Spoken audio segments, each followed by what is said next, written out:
itu baru satu kabupaten. Kalau menurut pers barat 500 sampai 1 juta orang. Menurut Domo 2 juta orang.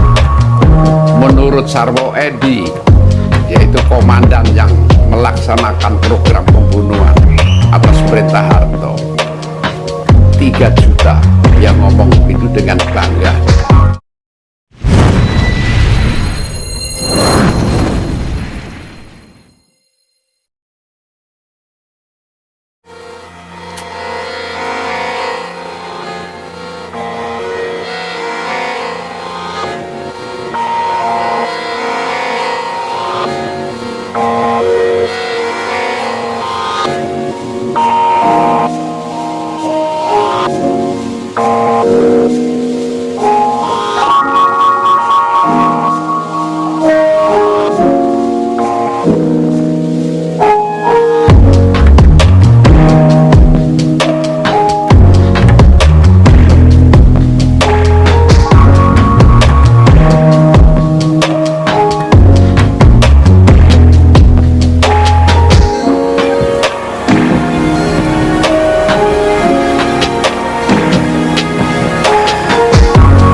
Dari sini?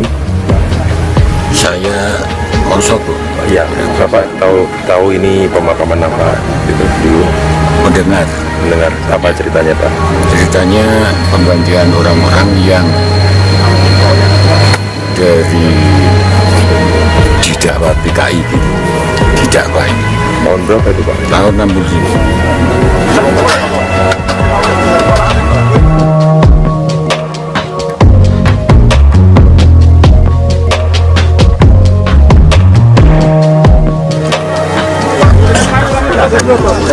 Ceritanya lengkapnya gimana ya, Pak? Benar. Cerita lengkapnya gimana? Ceritanya itu orang-orang yang masuk kamp kemudian dibawa ke sini, dibunuh di sini. Ya. Kemudian yang bunuh, Pak, siapa, Pak? Yang bunuh ya tentara kita. Berapa orang mereka yang dibunuh, Pak? Saya mendengar berita 21 orang. Kalau kenapa PKI harus dibunuh? Ada apa? Saya masih muda, belum lahir, Pak. Iya, belum lahir. Saya juga. Itu semuanya itu kurang tahu ya, masalahnya itu PKI juga disahkan. Disahkan itu menjadi organisasi yang sah.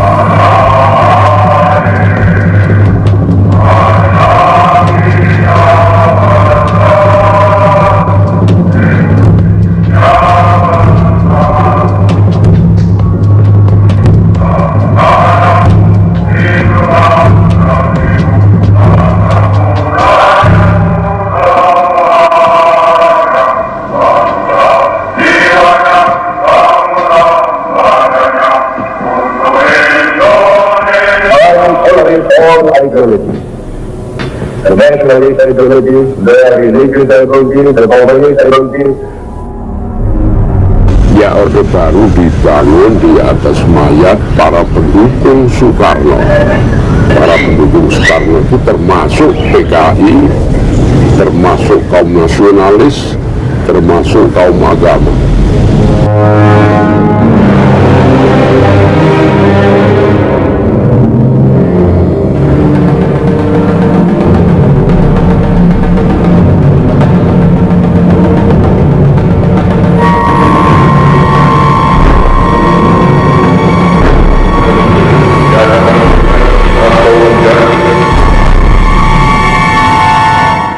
Beberapa tahun setelah Orde Baru berkuasa itu,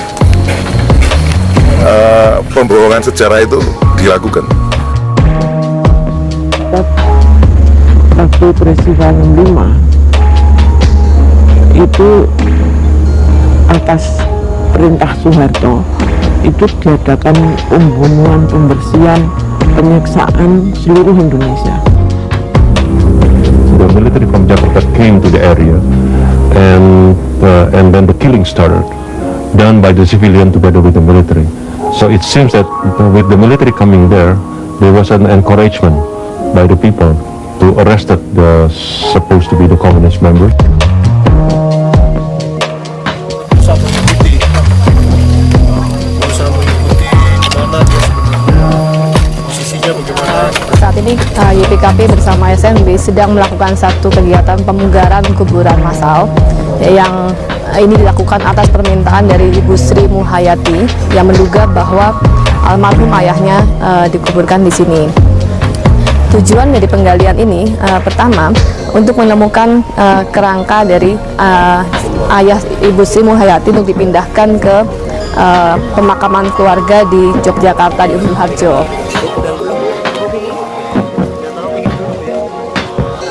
Dan ini saya juga belum tahu apakah betul nanti saya itu bisa menemukan secara utuh jenazah ayah saya. Tapi apapun juga yang saya dapatkan, biarpun cuma secuil tulang dari ayah saya, itu sudah kebahagiaan dan dari satu keluarga saya.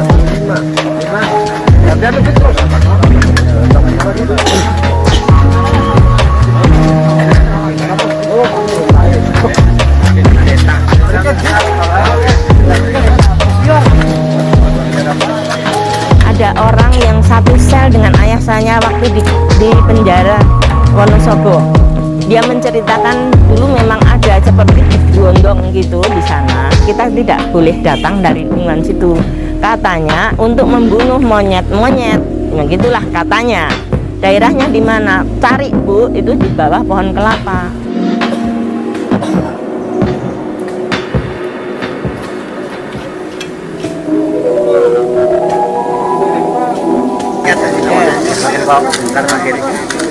Ayo melayu, melayu wes.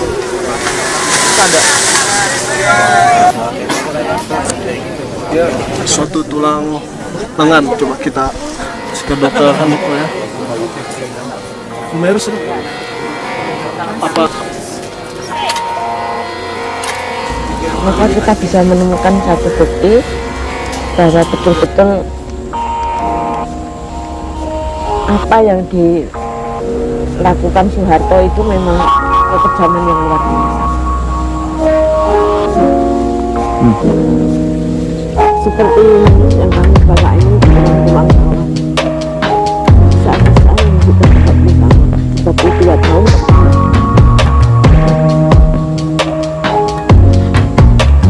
dan Indonesia mempunyai banyak sekali ini tulang-tulang yang tersebar di mana-mana. Di satu kabupaten Blora tempat saya itu saja ditemukan 5.000 korban, sekitar 10% dari penduduk yang dibunuh. Itu baru satu kabupaten. Kalau menurut pers barat 500 sampai 1 juta orang. Menurut Domo 2 juta orang. Menurut Sarwo Edi, yaitu komandan yang melaksanakan program pembunuhan atas perintah Harto, 3 juta. Yang ngomong itu dengan bangga.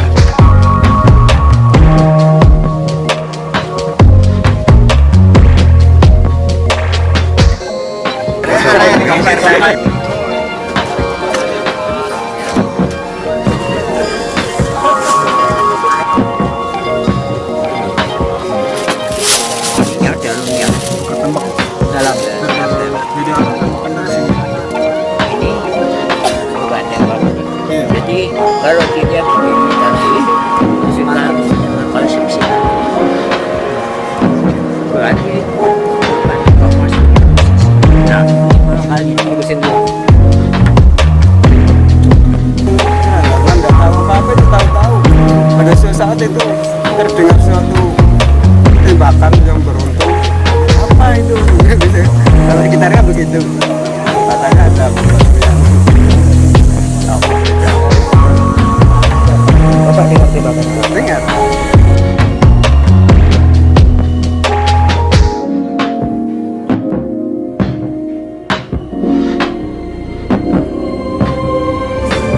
Ayah saya dijemput, itu dijemput tentara. Dari memang rumah saya dikebun.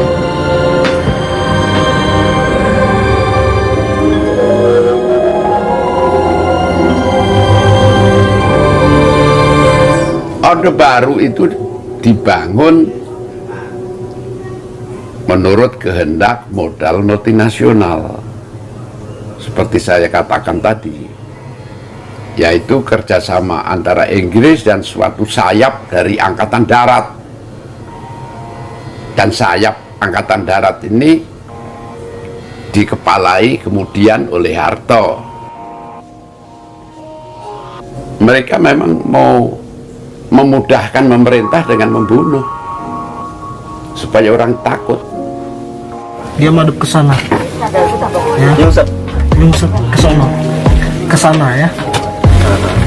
Terus ini tulang-tulang leher, ini tulang leher, ini tulang vertebra, nama tulang vertebra. Nah, ini kemungkinan tulang ininya dia, tulang lengannya dia yang nutupin itu loh, ke sana gitu. Nah, kemungkinan sekali daerah sini banyak tulang-tulang iga-iganya dia, kemungkinan sekali. Tampak jelas sekali bahwa mayat itu tidak dikubur sebagai layaknya, tapi itu tumpang tindih sampai saya mengatakan bahwa itu tulang-tulangnya itu seperti flyover.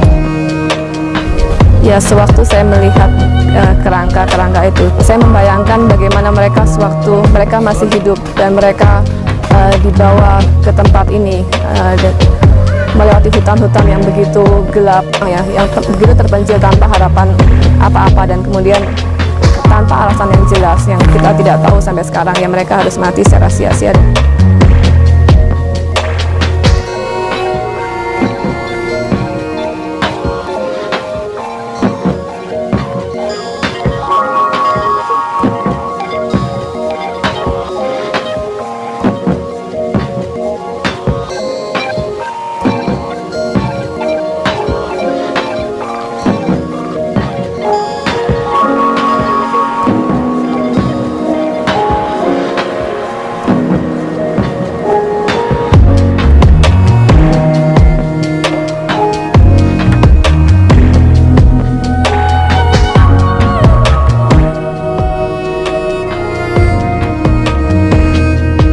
Dari wanita juga banyak korban wanita yang dibunuh oleh Orde Baru, disengsarakan dan dianiaya.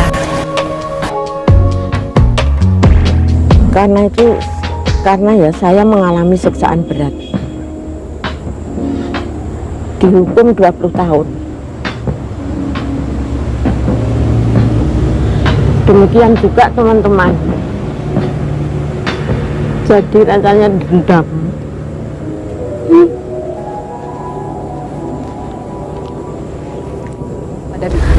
Saat ini yang diduga berada di dalam lokasi kuburan massal ini adalah 21 orang yang berasal dari penjara Yogyakarta yang kemudian dipindahkan ke penjara Wonosobo pada tanggal 26 Februari tahun 66, dan yang diduga meninggal di lokasi ini pada tanggal 3 Maret 66. Saya akan bacakan nama-nama para korbannya. Pertama adalah Sandi Wijoyo dari kantor DPR. Lalu yang kedua, Dol Asror, Camat Tempel. Ketiga, Tondo Suprapto atau Tondo Perto dari Tempel. Keempat, Harsono Siswo Sumarto. Kelima, Amin. Keenam, Ahmad Ali. Ketujuh, Marlan, ini adalah direktur dari Waspada. Kedelapan, Dr. Andes Ibnu Santoro, dosen Gama. Kesembilan, Muhadi, ini adalah ayah dari Ibu Sri Muhayati yang adalah klien kami yang meminta pemugaran kuburan ini untuk dipindahkan ke Yogyakarta. Yang ke-10, Asong. Lalu ke-11, Tony. Ke-12, Sudiono. Ke-13, Widodo alias Dodot. Ke-14, Sri Murwani, ini adalah satu-satunya perempuan yang tercatat.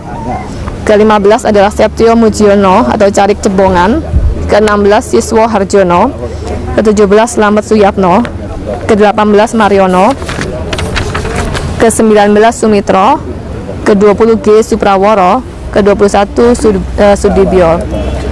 Sejauh ini ada beberapa bukti yang sepertinya cukup mengarah kepada para korban. seperti ada satu cincin yang bertuliskan nama Sujiem yang sangat mungkin dikenakan oleh suami dari Sujiem. Ini 1965. Kelihatan cincinnya Bapak? Enggak. Sujiem. Ejaan lama. Ejaan lama SUDJIJEM. Sujiem. Terus 20 ada tanggal ya, angka tanggal 2, pokoknya bulannya 6/19/65. Ditemukan juga satu lencana, bekas lencana yang pegawai negeri yang sangat mungkin adalah lencana dari Bapak Camat Tempel.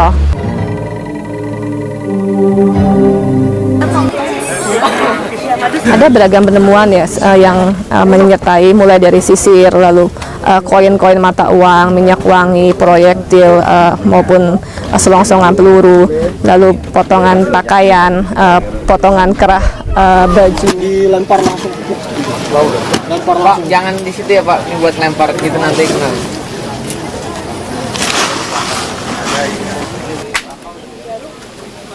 Kira jam.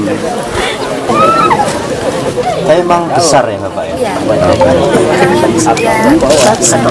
Iya, makanya dokter bilang ini orangnya besar.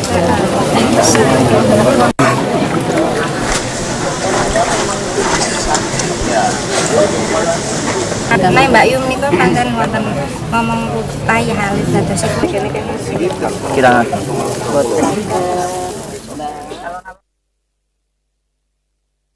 itu pembantaian besar-besaran, Pak. Ya? Pembantaian besar-besaran. Iya. Dalam abad ini.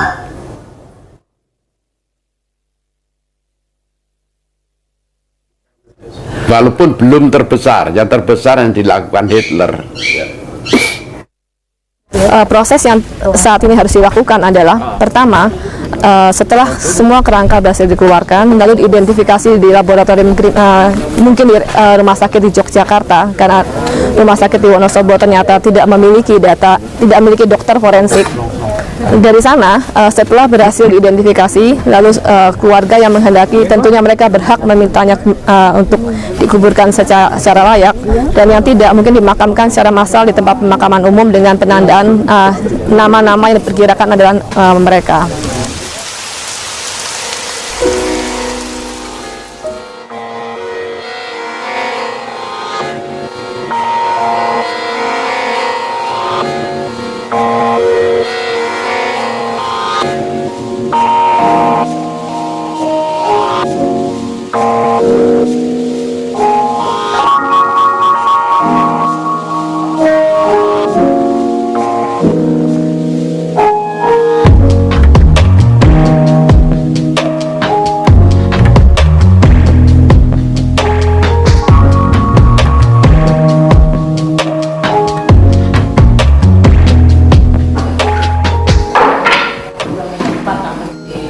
Situasi gitu. Situasi. Yang penting pokoknya aja dikubur nang daerah Temanggung. Alasan pun Temanggung tidak umat Islam tidak menerima kerangka dari luar daerah. Nah itu aja, cuma supaya tidak dulu menanam di Galora, jangan ditanam itu pokoknya menolak dia dikubur di tanah mereka, inilah dianggapnya. Itu ceritanya pun pribon Bapak. Itu kerangka saking isu Wonosobo.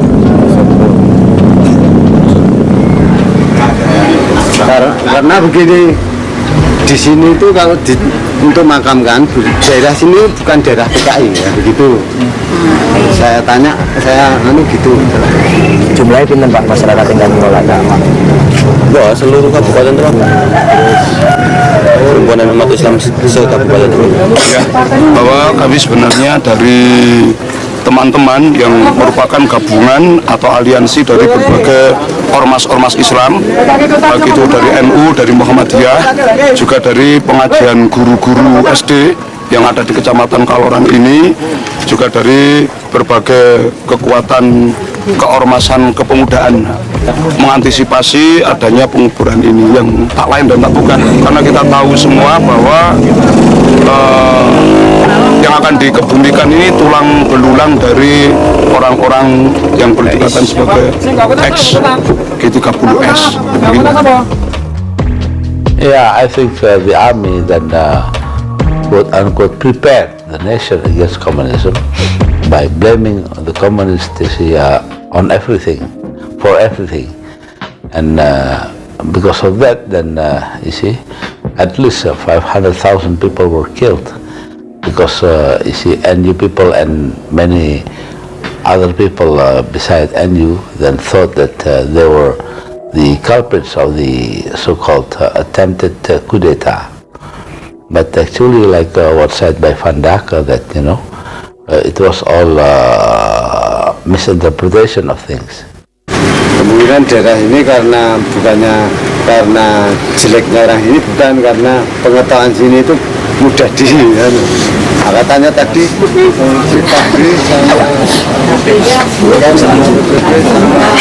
iya sedih senang ya perasaan saya ya karena bisa membawa pulang walaupun sepotong tulang ayah saya bahagia meskipun harus prosesnya seperti ini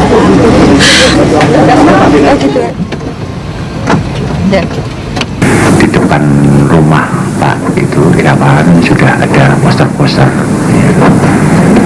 ya, kemudian juga ada jadi pintu keluar itu sudah diblokir sehingga keluar masuk daripada rumah Pak Irawan sudah diblokir.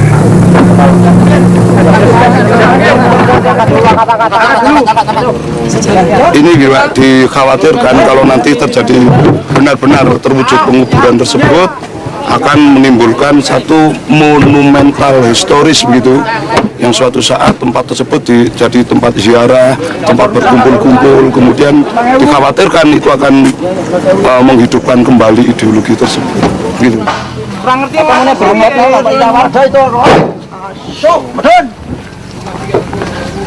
Kurang hitung. Ada. Latrimo. Pak tadi.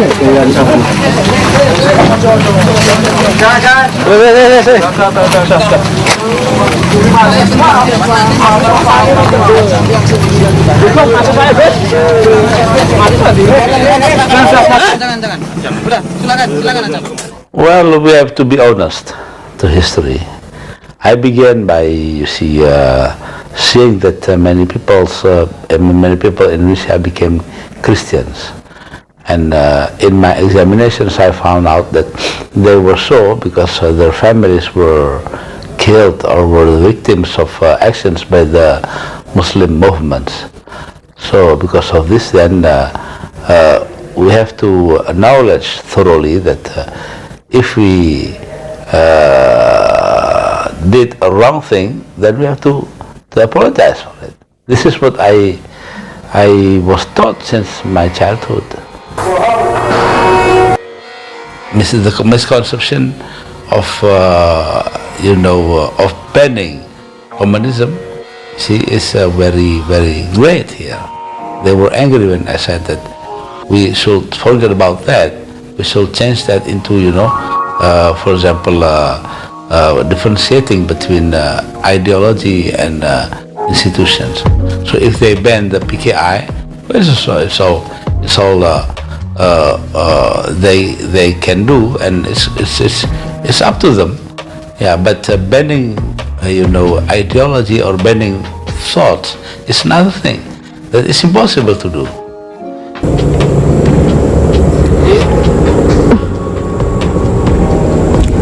Saya kalau ingat di penjara 20 tahun.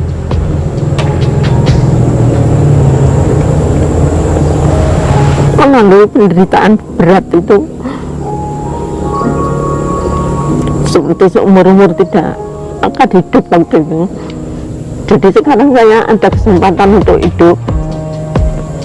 Saya ingin membongkar semua kejahatan itu. Kejahatan yang tidak ada taranya.